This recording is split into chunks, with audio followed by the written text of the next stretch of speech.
बिस्मिल्लाहिर्रहमानिर्रहीम। अस्सलाम वालेकुम स्टूडेंट, क्या हाल है? उम्मीद करते हैं आप सब ठीक होंगे। आप देख रहे हैं अपना YouTube channel Sidra economics lecture. आज जो हम टॉपिक डिस्कस करने जा रहे हैं वो है इम्पैक्ट ऑफ प्राइस वोलेटिलिटी, और इसे कहते हैं ऑयल प्राइस स्टॉक। इसका सबसे पहले हम इंट्रो देख लेते हैं। इंट्रो में यही है, both price increase and decrease price affect energy importing and exporting country. यानी कि हमारी जब भी ऑयल की प्राइस बढ़ती है या कम होती है तब हमारी एक्सपोर्टिंग एंड इंपोर्टिंग कंट्री पे अफेक्ट होता है, कोई ना कोई इफेक्ट होता है, लेकिन दोनों पे इफेक्ट डिफरेंट होते हैं। इसके बाद है, it is important to understand why price volatility, यानी कि हमारी प्राइस वोलेटिलिटी क्यों होती है। इसके कुछ रीज़न है, यानी कि ये तब होती है जब डिमांड एंड सप्लाई इम्बैलेंस हो जाती है। अगर किसी कंट्री की पॉपुलेशन बहुत ज़्यादा बढ़ रही हो, उसके साथ ही जब पॉपुलेशन बढ़ रही है तो उसके साथ ही हमारी डिमांड भी बढ़ जाएगी, लेकिन उतनी सप्लाई नहीं होती, तब हमारी डिमांड एंड सप्लाई में इम्बैलेंस हो जाते हैं, जिसकी वजह से प्राइस वोलेटिलिटी होती है। इसे हम ऑयल प्राइस स्टॉक भी कहते हैं। इसलिए हमारी कंट्री में ऑयल प्राइस स्टॉक होता है। हम इसे पॉपुलेशन के साथ इस तरह रिलेट कर सकते हैं, जब हमारी कंट्री में पॉपुलेशन बढ़ती है तब हमारी कंट्री में ज़्यादा से ज़्यादा जो होती हैं लोग ज़्यादा से ज़्यादा कार बाइक्स वगैरह चलाते हैं। तो जब वो चलाते हैं तो उसके साथ ही उनकी डिमांड के साथ, उन चीज़ों की डिमांड के साथ ऑयल की डिमांड भी बढ़ती है। तब हमारी कंट्री में उतनी डिमांड सप्लाई नहीं होती। सप्लाई कम होने की वजह से इम्बैलेंस हो जाता है डिमांड एंड सप्लाई के दरमियान। आई थिंक आपको समझ अब आ गई होगी। नेक्स्ट हम करते हैं recent development in energy price. हमने इसमें ये डिस्क्राइब करना है कि कौन कौन से चेंजेस हुए हैं ऑयल प्राइस स्टॉक में। सबसे पहले ये है कि oil price trend since in 1970, यानी कि ऑयल प्राइस का ट्रेंड है वो 1970 से स्टार्ट हुआ है, उससे पहले ये ट्रेंड नहीं था। Price recently reach higher level compare to the price stock of the past, यानी कि उन्होंने कहा है कि जो रिसेंटली जो अभी अभी जो प्राइस है ऑयल की वो बहुत ज़्यादा है पिछले तमाम सालों में से। इस साल बहुत ज़्यादा ऑयल की प्राइस है। अब हम पिछले सालों का कंपैरिजन करेंगे। प्राइस क्विकली स्टेबल इन, यानी कि in post price war period between 1986 to 1996, यानी कि उन्होंने कहा है कि प्राइस स्टेबल थी 1986 से 1996 तक, यहाँ तक प्राइस स्टेबल थी। इन 1997 price reach very low level, उन्होंने कहा है कि इन 1997 में प्राइस बहुत ज़्यादा कम हो गई थी। किसकी प्राइस? ऑयल प्राइस बहुत ज़्यादा कम हो गई थी। Oil price starting to rise in 2000, उन्होंने कहा है कि इन 1997 में बहुत कम प्राइस हो गई थी ऑयल की, लेकिन 2000 में ऑयल की प्राइस बढ़ना शुरू हो गई थी।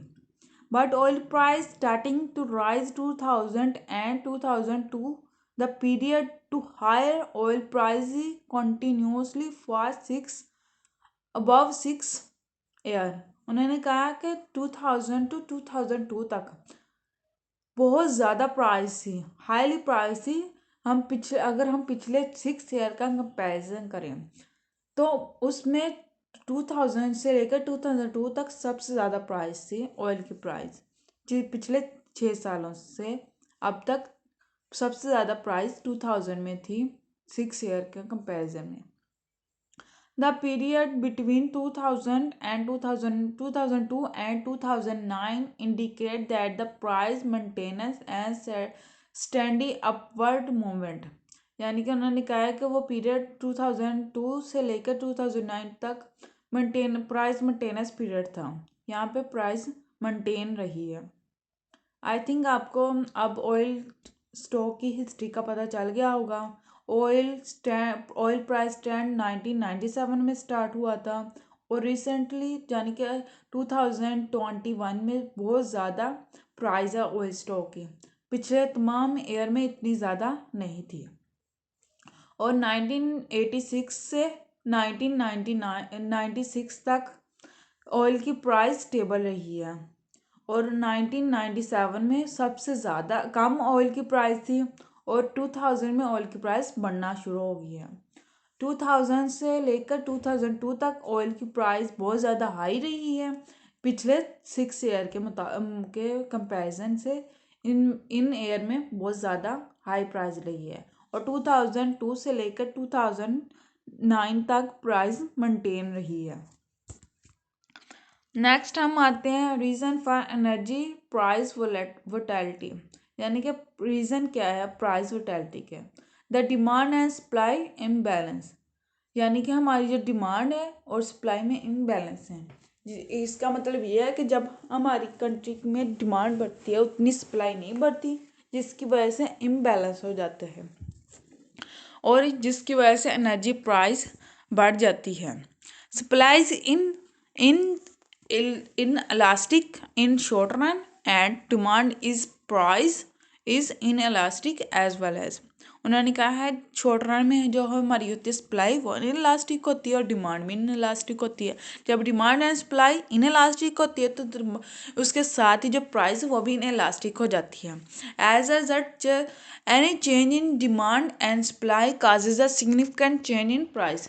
जब सप्लाई भी इनइलास्टिक होती है, डिमांड भी इनइलास्टिक होती है और प्राइस भी, देन रिजल्ट क्या होता है कि थोड़ा सा चेंज, एनी चेंज, कोई भी चेंज डिमांड एंड सप्लाई में, डिमांड में या सप्लाई में कोई भी चेंज होता है then causes a significant change in price, then price में भी चेंजेस जरूर आते हैं। उन्होंने ये रीज़न बताया है कि इसमें मेन रीज़न क्या है डिमांड एंड सप्लाई का इम्बैलेंस होने का। सबसे बड़ा रीज़न यही है कि डिमांड एंड सप्लाई में इम्बैलेंस हो जाता है, जिसकी वजह से हमारी प्राइस एनर्जी प्राइस वोलेटिलिटी होती है। ऑयल प्राइस स्टॉक होने के बहुत से रीज़न हैं, इन्होंने रीज़न यहाँ बताए हुए हैं। ऑयल प्राइस स्टॉक क्यों होती है? एक सप्लाई, एक डिमांड, फर्स्ट सप्लाई की वजह से, सेकंड डिमांड की वजह से, थर्ड माइक्रो इकोनॉमिक्स इन्वायरमेंट की वजह से और फोर क्या है स्पेकुलेशन। फर्स्ट ऑफ ऑल हम सप्लाई को डिस्क्राइब करते हैं। सप्लाई में ऑयल प्राइस स्टॉक क्यों होता है? प्रोडक्शन कैपेसिटी की वजह से। प्रोडक्शन जितनी हम कैपेसिटी होगी प्रोडक्शन की उतनी हम ऑयल प्रोड्यूस कर सकते हैं, लेकिन हमारी जो डिमांड है वो प्रोडक्शन कैपेसिटी के मुताबिक डिमांड नहीं होती।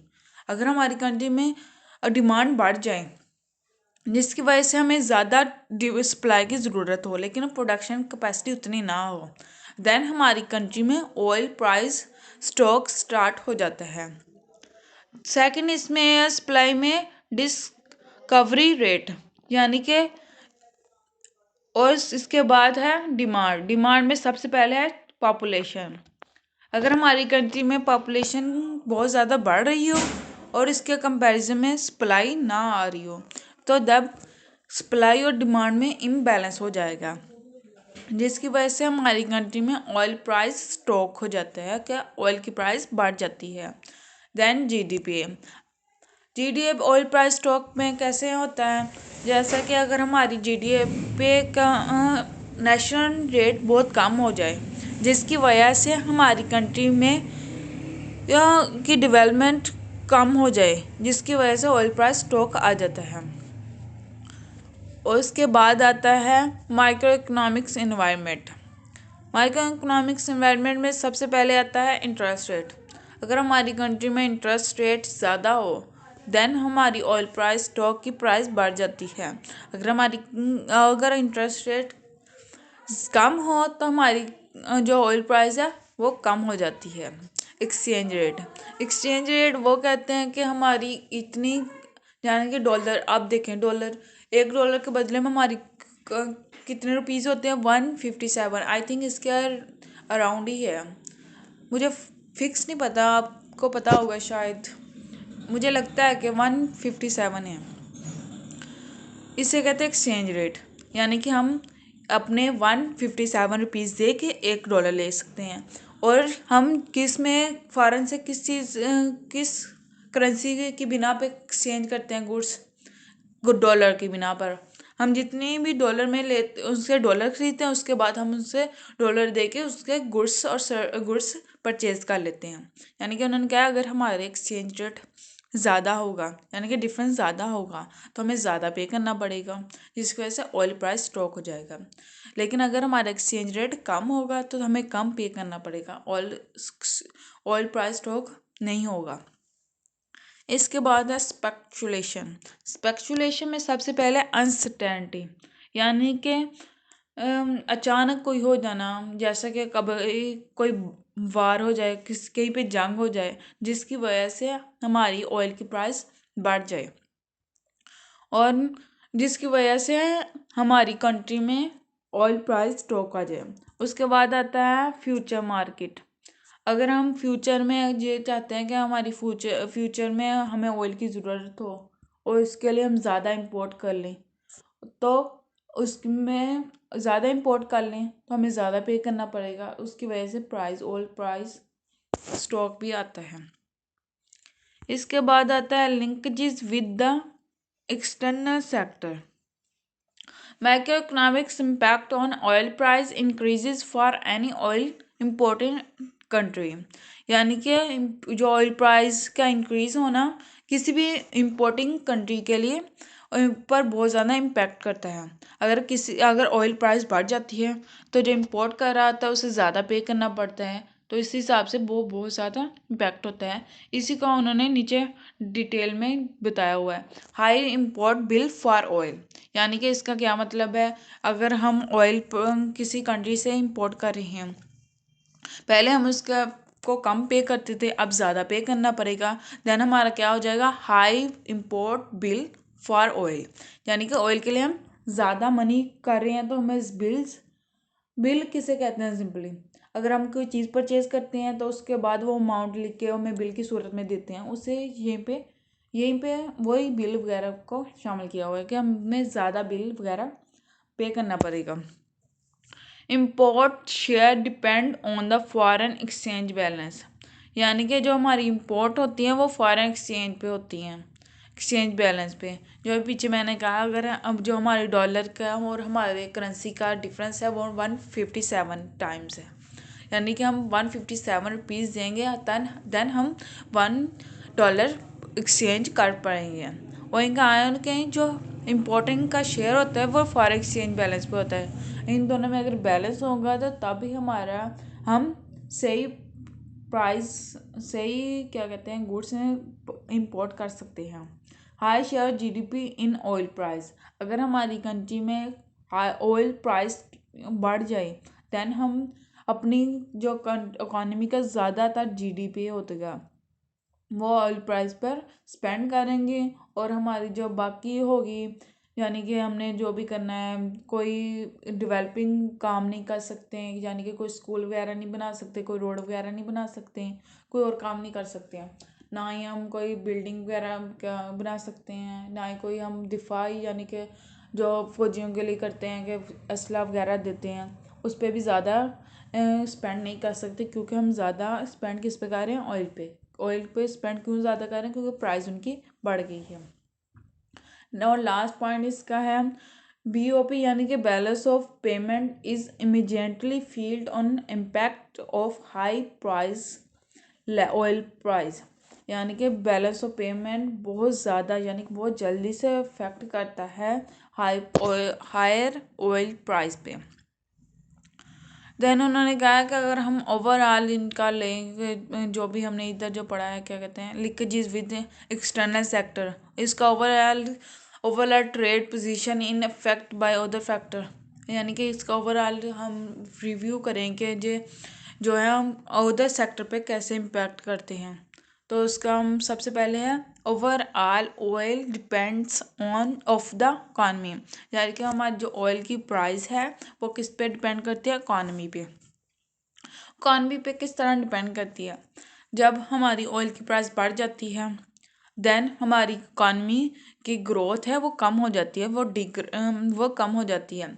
जब हमारी ऑयल की प्राइस कम होती है तो हमारी इकॉनमी ग्रोथ हो रही होती है, बहुत तेज़ी से ग्रोथ हो रही है। ऑयल की प्राइस ज़्यादा होने से हमारी इकॉनमी की ग्रोथ कम कैसे होती है, जब क्योंकि हमारी जीडीपी फिक्स होती है कि हमने यहाँ पे टैक्स लेना, ये लेके जीडीपी हमने इकट्ठी करनी होती है।